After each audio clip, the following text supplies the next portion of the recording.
அனைவருக்கும் மீனூஸ் கிச்சனின் அன்பான வணக்கங்கள். இன்றைக்கி நம்ம கிச்சனில் என்ன பார்க்க போகிறோம் அப்படின்னு பார்த்தீங்கன்னா, இன்றைக்கி நம்ம ராகி மாவு வச்சு ஒரு புட்டு தான் பண்ண போகிறோம். ஆல்ரெடி எல்லாருக்குமே தெரிஞ்சிருக்கோம். நம்ம இன்றைக்கி இந்த புட்டுக்குழலில் போட்டு புட்டு செய்ய போகிறோம். இதுக்கு நான் ஒரு 200 கிராம் மாவு எடுத்திருக்கேன். அப்புறம் கொஞ்சம் தேங்காய் பூ நமக்கு கூட போட்டுக்கிறதுக்கு. உங்களுக்கு இனிப்பு வேணும்னா நீங்கள் நாட்டு சக்கரை கலந்து சாப்பிட்டுக்கலாம். சாரி ஃப்ரெண்ட்ஸ், 10 நாளாக வீடியோ எதுவும் போட முடியல. ஊருக்கு போக இருந்தேன். அதோடைய அம்மாவுக்கு கொஞ்சம் உடம்பு சரியில்லை. அதனால் போய் பார்க்குற மாதிரி வந்துருச்சு. அம்மா அங்கேயே இருந்து பார்த்துட்டு வரத்துக்கு ஒரு வாரம் ஆயிடுச்சு. அதனால் அங்கே இருக்கிறதுனால எதுவுமே போட முடியல. இப்போ நம்ம இந்த கேழ்வரகு மாவை இதில் சேர்த்துக்குவோம். சேர்த்துட்டு இதில் லேசாக தண்ணி தொளித்து அப்படியே நம்ம கலந்துக்குவோம். இதில் ஒரு பிஞ்ச் அளவுக்கு உப்பு சேர்த்துக்குவோம். ரொம்ப சேர்க்க வேண்டாம், ஒரு பிஞ்சு போட்டால் போதும். இப்போ இதில் கொஞ்சமாக ஒரு 2 டீஸ்பூன் தண்ணி சேர்த்து நம்ம நல்லா உதிரியாக கிளறிக்கலாம். சில பேர் அப்படி கட்டியாகிடுது அப்படின்னாங்க. அதனால் சேர்த்தபடி இந்த மாதிரி நல்லா கட்டியாக தான் இருக்கும்.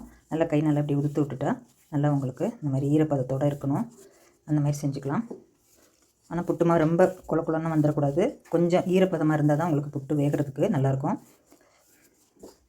கொஞ்சமாக 2 ஸ்பூனாக தண்ணி தெளித்து ஒரு ஈரப்பதத்துக்குள்ள மாவை நம்ம கிளறிக்கலாம். இப்போ நான் திருப்பி 2 ஸ்பூன் தண்ணி சேர்த்துருக்கேன். தண்ணி சேர்த்து இந்த மாதிரி கிளறிக்கணும். இந்த கையில் பிடிச்சா அந்த மாதிரி பிடிக்க வரணும். அப்புறம் திருப்பி உதுத்து விட்டால் அந்த மாதிரி வந்துடணும். அப்படி இருந்தால் தான் உங்களுக்கு புட்டு சரியாக வரும். பார்க்கும்போது உதிரியாக தெரியுது. இப்போ நம்ம கொலக்கட்டை மாதிரி இப்படி பிடிச்சோம்னா நின்றுக்குது. அப்புறம் திருப்பி உதுத்து விட்டால் அந்த மாதிரி உதிர்ந்துடணும்.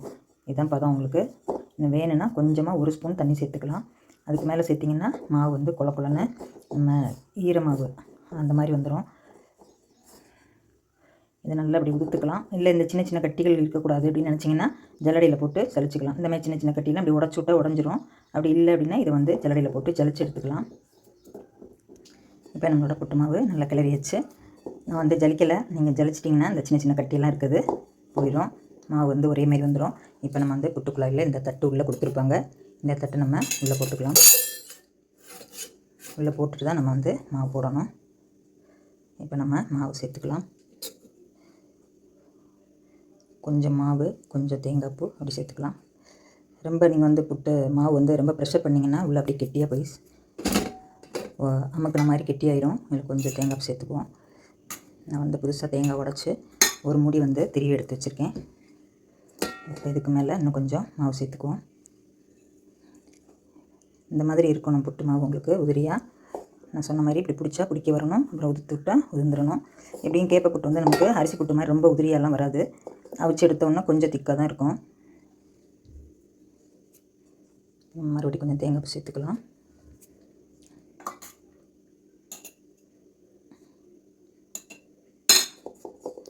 இன்னும் கொஞ்சம் மாவு சேர்த்துட்டு இந்த மாதிரி ஃபுல் பண்ணிக்கலாம்.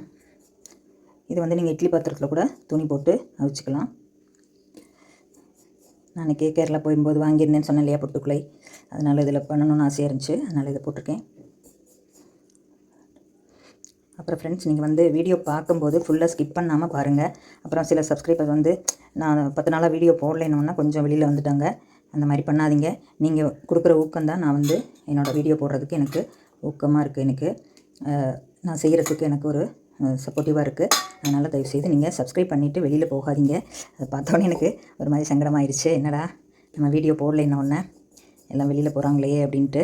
என்னோடய சூழ்நிலை அந்த மாதிரி. அம்மா முடியல, என்னால் அவங்களுக்கு பார்த்துட்டு இருக்கிறதுனால என்னால் வீடியோ போட முடியல. மற்றபடி நான் எடுத்து வச்ச வீடியோவும் தொடர்ச்சியாக அவங்களுக்கு சேர்த்து போட முடியாமல் ஆயிடுச்சு.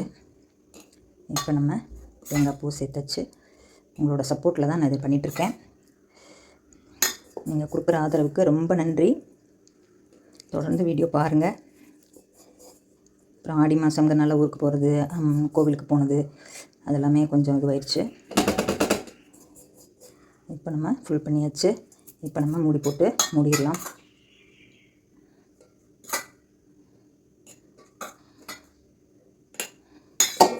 அவ்வளோதான். இதை ஃபைனலாக போட்டுட்டு மூடி போட்டுக்கலாம். இப்போ நம்மளோட புட்டுக்குள்ளாயே நம்ம மூடிக்கலாம். மூடிச்சு இந்த ஹோல் வழியாக நமக்கு ஆவி வெளியில் வரும். கொஞ்சம் புட்டோட வாசமும் வரும். அப்போ நம்ம ஒரு 10 நிமிஷமோ 5 நிமிஷமோ. இப்போ குக்கரில் நான் தண்ணி ஊற்றி வச்சுருக்கேன்.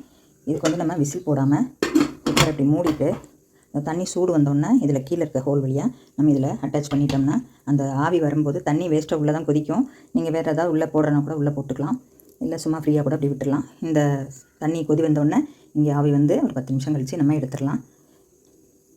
இப்போ நம்மளோட புட்டு வந்து இந்த மாதிரி ஸ்டீம் ஆகிட்டு இருக்கு பாருங்கள். நான் உள்ளே வந்து தண்ணி கரெக்டாக வச்சுக்கோங்க, இல்லைன்னா தண்ணி தீர்ந்துருச்சுன்னா குக்கரில் குடிக்க ஆரம்பிச்சிடும். இப்போ வந்து நல்லா சூடு வந்து ஆவி வந்துருச்சு. தொட்டோம்னா இது சூடாக இருக்கும், இதையும் தொட்டால் சூடாக இருக்கும். ஆறுனதுக்கப்புறம் தான் நம்ம எடுக்கணும்.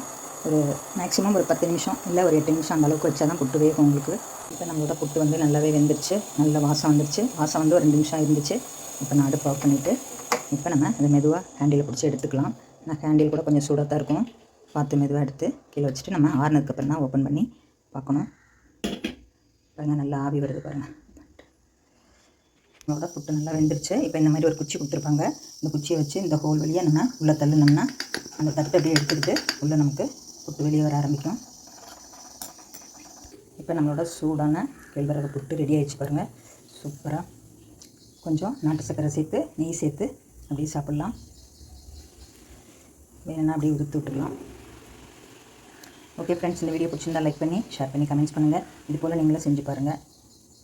அனைவருக்கும் நன்றி. அடுத்த வீடியோவில் சந்திப்போம்.